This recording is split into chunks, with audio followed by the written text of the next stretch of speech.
Selamat siang Bu, kami di sini akan mempresentasikan mengenai keselamatan kerja dalam tindakan invasif.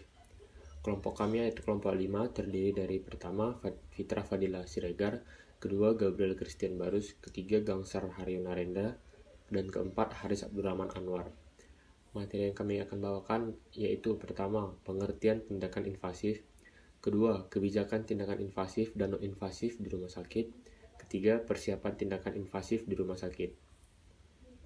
Pengertian tindakan invasif. Tindakan invasif merupakan bagian dari terapi. Namun, karena tindakan ini sangat syarat dengan aspek etik, hukum, dan medis, misalnya dengan melukai tubuh pasien saat melakukan tindakan operasi, maka dalam penulisan ini dikelompokkan menjadi bagian yang berdiri sendiri. Tindakan invasif yaitu injeksi, pemasangan infus, pemasangan kateter, dan lain sebagainya. Tindakan invasif adalah tindakan medik yang langsung dapat mempengaruhi keutuhan jaringan tubuh. Sebelum dilakukan tindakan invasif, dilakukan proses sesuai dengan protokol universal yang terdiri atas 1. Penandaan lokasi tindakan, 2. Proses verifikasi pratindakan, 3. Time out. Yang kedua, ada kebijakan tindakan invasif dan non-invasif di rumah sakit. 1. Setiap tindakan invasif yang dilakukan harus ada surat persetujuan tindakan kedokteran agar tidak muncul gugatan atau tuntutan malpraktik medik. Setiap tindakan invasif yang dilakukan harus dicatat di dalam rekam medis pasien atau lembar asuhan terintegrasi. Yang kedua, setiap hasil tindakan invasif harus dicatat di dalam rekam medis pasien atau lembaran asuhan terintegrasi. Ketiga, tidak semua tindakan invasif dilakukan oleh dokter spesialis dan dokter umum. Terdapat daftar tindakan invasif yang bisa didelegasikan kepada tenaga kesehatan yang lain, seperti perawat gigi, dan fisioterapi. Keempat, ada tindakan invasif yang sifatnya didelegasikan kepada tenaga kesehatan yang lain. Setiap pendelegasian yang dilakukan oleh dokter spesialis dan dokter umum ditulis di catatan terintegrasi. Yang kelima, tindakan invasif yang biasa didelegasikan kepada perawat antara lain: A. Pasang 4 kateter, lepas 4 kateter. 3. Pasang urin kateter. Keempat, lepas urin kateter, dan lain-lain. Keenam, tindakan invasif yang bisa didelegasikan kepada perawat anestesi adalah anestesi lokal. Ketujuh, tindakan non-invasif yang bisa didelegasikan kepada perawat antara lain pemberian nebulizer. Kedelapan, pencampuran obat injeksi. Tindakan non-invasif yang biasa didelegasikan kepada radiografer, BNO IFP. Materi yang ketiga ada persiapan tindakan invasif di rumah sakit. Persiapan prabedah. 1. Dokter bedah melakukan kunjungan prabedah. 2. DPJP menentukan dokter konsulen dan menghubungi dokter tersebut serta menjelaskan secara lisan mengapa diperlukan konsul. Permintaan konsul itu juga dapat dilakukan melalui perawat. Ketiga, dokter konsulen melakukan pemeriksaan dan evaluasi. Keempat, bila tidak perlu dilakukannya tindakan pembedahan, maka dokter konsulen akan mengisi lembar konsultasi dan konsul selesai. Kelima, bila perlu dilakukan tindakan pembedahan, pertama, dokter penanggung jawab pasien, DPJP, dan atau bersama-sama dengan dokter konsulen berbicara dengan pasien dan atau anggota keluarganya untuk memberikan penjelasan mengapa perlunya konsultasi dan tujuannya. Yang kedua, bila pasien dan atau keluarga setuju, maka konsul dilakukan dan melengkapi informed consent. Yang ketiga, pasien dan atau keluarga tidak setuju, maka konsul dibatalkan dan DPJP melanjutkan tindakannya dan melengkapi surat penolakan.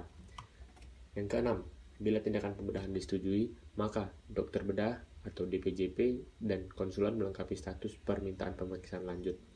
Perawat, ruang inap dan IGD, poliklinik dan instalasi kebidanan menghubungi dokter anestesi. Dokter anestesi melakukan kunjungan pra-anestesi. Ketujuh, dokter anestesi membuat rencana pengelolaan anestesi meliputi: yang pertama, dokter melakukan identifikasi pasien. Kedua, dokter melakukan wawancara dan pemeriksaan tanda vital. Ketiga, dokter menanyakan riwayat penyakit alergi, kebiasaan, riwayat anestesi terdahulu, pengobatan saat ini. Yang keempat, dokter menilai status fisik pasien atau menentukan ASA. Yang kedelapan, dokter anestesi meminta dan mempelajari hasil-hasil pemeriksaan. Yang kesembilan, dokter anestesi menjelaskan tentang kondisi pasien kepada pasien atau keluarga, meliputi diagnosis kerja, rencana tindakan, dan faktor penyulit anestesi serta kemungkinan komplikasi intra maupun pasca anestesi. Persiapan bedah. Persiapan preoperasi. Pertama, tim anestesi mengonfirmasi ulang identitas lokasi dan informed consent. Yang kedua, tim anestesi memastikan apakah lokasi operasi sudah ditandai. Ketiga, tim anestesi memastikan apakah komisi dan alat sudah lengkap dan siap. Keempat, tim anestesi memastikan apakah puls oximetri telah terpasang pada pasien dan berfungsi dengan baik. Yang kelima, tim anestesi mengidentifikasi ulang apakah pasien ada riwayat alergi dan kesulitan bernapas. Yang keenam, untuk operator harus mengantisipasi kejadian-kejadian krisis, yaitu yang pertama, operator harus siap menghadapi keadaan kritis atau kejadian di luar biasa pada pasien. Kedua, operator harus bisa cepat dan tepat dalam menangani kejadian tersebut. Yang ketiga, operator harus punya langkah-langkah untuk mengatasi perdarahan yang terjadi. Persiapan intraoperasi. Yang pertama, selama operasi berlangsung, apabila ada penambahan instrumen kasa atau jarum, perawat sekuler mendokumentasikan sebagai barang tambahan dalam form perhitungan instrumen kasa jarum. Yang kedua, perhitungan instrumen kasa jarum dilakukan oleh instrumentator dan perawat sirkuler sebelum operator menutup lapisan peritoneum. Ketiga, bila hasil perhitungan instrumen kasa jarum sudah selesai dan sesuai dengan jumlah sebelumnya, hasil dilaporkan kepada dokter operator. Yang keempat, apabila terdapat ketidaksesuaian dalam penghitungan jumlah instrumen kasa jarum, maka dilakukan tindakan.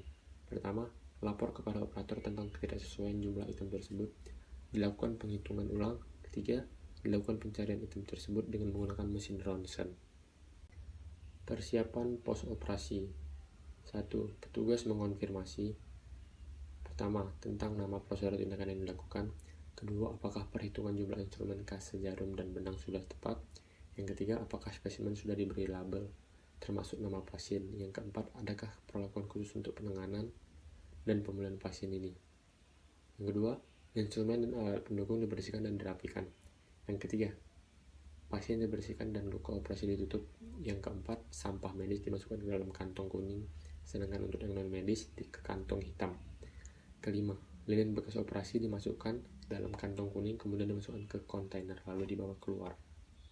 Setelah operasi selesai dilaksanakan, yang pertama, operator mendokumentasikan hasil operasi meliputi 1. Diagnosa pra dan pasca bedah. 2. Nama prosedur tindakan. 3. Spesimen bedah untuk pemeriksaan. 4. Catatan-catatan penting spesifik, komplikasi atau tidak adanya komplikasi selama operasi, termasuk jumlah kehilangan darah. Kelima, tanda tangan.